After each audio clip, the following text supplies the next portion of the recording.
Hi guys, welcome back to my channel. I'm back with another recap of Tyler Perry's Sistas Season 8, Episode 19, Knuckin and Buckin. This episode was crazy. I had some favorites in this one too, so let's dive on in. So, after Fatima goes to see Tamara and Fatima shows her the video that may implicate her and Hayden into Gary stabbing. Um, Tamara tried to take Fatima's phone, ended up falling to the floor, and Fatima had to backslap her to get her off of her and pick up her phone. And Tamara's nose started bleeding, and she was like, "My nose and my phone, like, girl, please." So, Fatima called up her cousin and made Tamara speak to her. Tamara basically said, "I don't care who y'all is, you can go to hell." And Fatima was like, "That's cool. You ain't gotta say nothing. It's cool." And then she went on about her business. Then she wanted to start crying after the fact. Girl, you already know your life. Madam is not to be played with. Fatima's not to be played with. Like, girl, you gonna learn the hard way. And granted, for sure, she gonna learn the hard way. Meanwhile, Andy gets home. She's crying. Danny's already in her house, and she basically told her that she got suspended. More like fired, but it's suspended indefinitely. And Andy was like, "Listen, we both can't be fired. We got bills. We got bills we got to pay, stuff like that." So Danny started telling her problem was like it's all about Tony and how he didn't stand up for her. And she was like, "Listen, it's time I start worrying about myself and the repercussions of his actions because I spilled cold coffee on the dude." And then Andy was like, "Listen, I'm gonna figure out a way to get my job back because yeah, Danny wants Andy to represent her." And she was like, "Listen, I didn't see you wear multiple lawyer hats, and it's true. She's been everything under the sun, including the divorce lawyer. So she got it in the bag." So right then and there, Fatima ends up calling her because when Fatima gets back to the office or whatever, the secretary said there's a meeting coming up, and it's been on the calendar. And she was like, "All right, thanks for the heads up." So Fatima calls Andy, and he was like, "It's go time." So now they about to get ready. It's about to go down. Hayden, he's basically meets up with Gary. Gary tells him like, "Listen, I need you to get Hudson off of my um guardianship." And he was like, "All right, cool." So he goes to visit Miss Marie. Miss Marie wants him to go downtown. And he was like, after they finished, it was like, "So make sure you remember what I offered, what I said to you. All right." He's like, "All right, cool. We about to go do this right now." He was like, "Thanks for your service." Same for her. It was basically a quid pro quid situation. So Hayden leaves. She ended up calling her phone to Judge Swinton, and she was like, "Listen, I got some clients that or people that wants Gary's power of attorney rescinded." He said something. She was like, "Perfect." And then I guess things went left. I was like, "Yes, I hope she don't give in and give Hayden what he wants." Like, great job, Miss Marie. She did what I was thinking. So she was like, "Sorry, Hayden." Then she ended up calling Karen and gave her proposition.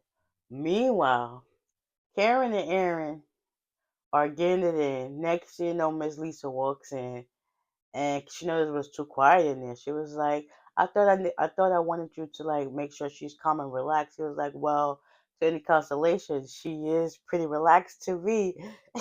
Shoot. So Miss Lisa left out the room, and they was talking. Karen was like, "I'm grown," and Aaron was like, "I'm grown too, but your mama could be a little bit." She was like, "Hey, hey, hey, y'all better have on some underwear." So next thing you know, Aaron gets out the bed with a towel, and Miss Lisa was like, "I need to talk to my daughter by herself." So he ends up leaving, going home. And yeah, words were exchanged. So she was like, "How was it?" She was like, "Mama." and all the other crowd. So eventually she ends up leaving.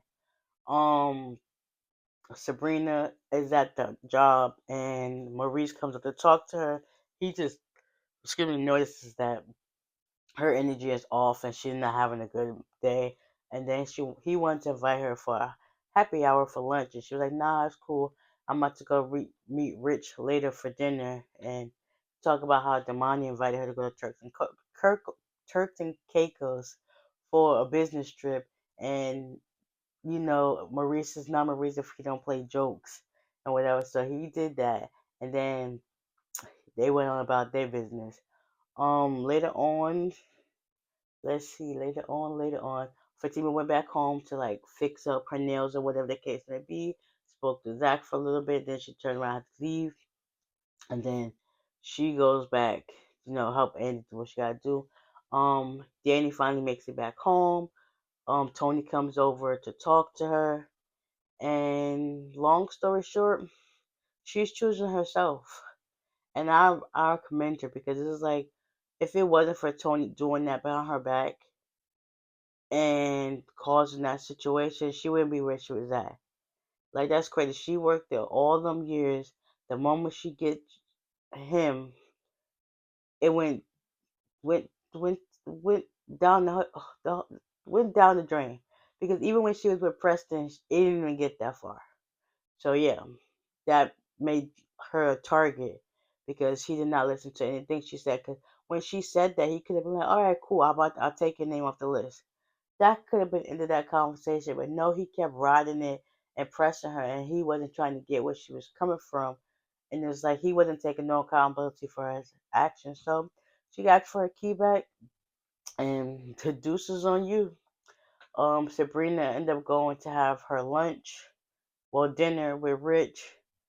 They was like, he was like, "I never thought I would have kids until you ain't even want kids until somebody else gave her an offer. Like, you wasn't even thinking down that way. You was thinking she was trying to trap you and all this other stuff." And it's like, boy, please. So she basically told him like, "It's too late. I already went through and told the money that we're gonna use the sperm, and that's just what it is." He had a attitude. He grabbed his coat and his phone, and he left out of there. She was calling him. He was just like, "It is what it is." Now, granted, how y'all still we were, and you know what's crazy? What if she was testing him and he did all of that? In hindsight, she made the right decision. She basically chose herself as she should. So Karen and her mama finished talking. She was like, "Listen, we about to start this relationship back up, and we taking it slow." And then Pam came over to talk to her. She thinking that Miss Pam told about her escapade with Trey, but no. She's like, "I'm just talking about nothing." What you talking about? What you talking about? I ain't talking about nothing. For real, I ain't talking about nothing. So after that, Carolyn lets her know that it's been recalled for the business plan. We got a 30-day challenge to do some things. He was like, "I'm down for the cause," and they're about to get to work. So yeah, Fatima and Andy, they go to the job for the little meeting that they were supposed to have, or unannounced scheduled meeting, and on emphasis, they came to shut things down. Fatima had her back for like aesthetic.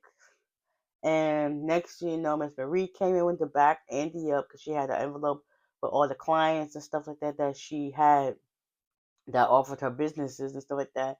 And basically, Andy gave them a proposition like, "Listen, if y'all don't rescind my offer, I'm going to take me, Miss Marie Willis, and a couple of other clients, and we're going to go somewhere else, and I generate over $1 million+ annually. So what you going to do?"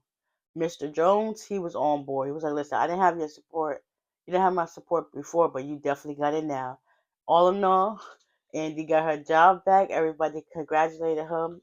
And it ain't Robin without a moment. So Robin was like, "You keep pushing me away. What about us? You scared about the fact that us being together?" She's like, "Listen, it wasn't about us. It was about me." So Andy got her job back. Yes, yes. Tamara, Hayden finally came home and he seen Tamara with the ice. And she was like, listen, Fatima knows they got the video. And they started talking. He was just like, so you crazy if you think you're not going to listen to Fatima. Next year, you know, people came barging in their door, beat them the heck up. I thought they were going to shoot tomorrow. They should have for more scared effect. But, you know, Hayden got the brunt of her actions, thinking she was all big and bad. You definitely scared now. Jordan goes to visit Gary in the hospital, talking about you and this amnesia plot. I'm not with it. You heard Penelope may have killed baby. It's funny how you could remember Penelope, but you could remember Andy. And so he was calling for security. He was like, "Shut up, die, die, die. Shut up, die, die, die." Like, oh my gosh, next week is about to be amazing. My two favorite parts out this episode was with Fatima, Andy, and Miss Marie, and when Miss Marie dismissed Hayden after he left. I was just like, yes. It's ironic how Andy lost Jordan, Danny gave up Tony, Sabrina chose herself and gave up Rich. And now Karen is getting back with Aaron. It's like it's funny because just a couple of seasons ago, Karen was the only one with a man, and everybody else was just like in limbo. But besides Fatima, they was just like, it is what it is. It's crazy. Next week's about to be great. I can't wait. I can't wait. Whoo, yes. So, with that being said, I hope you guys enjoyed this recap, and I will see y'all in the next one. Bye.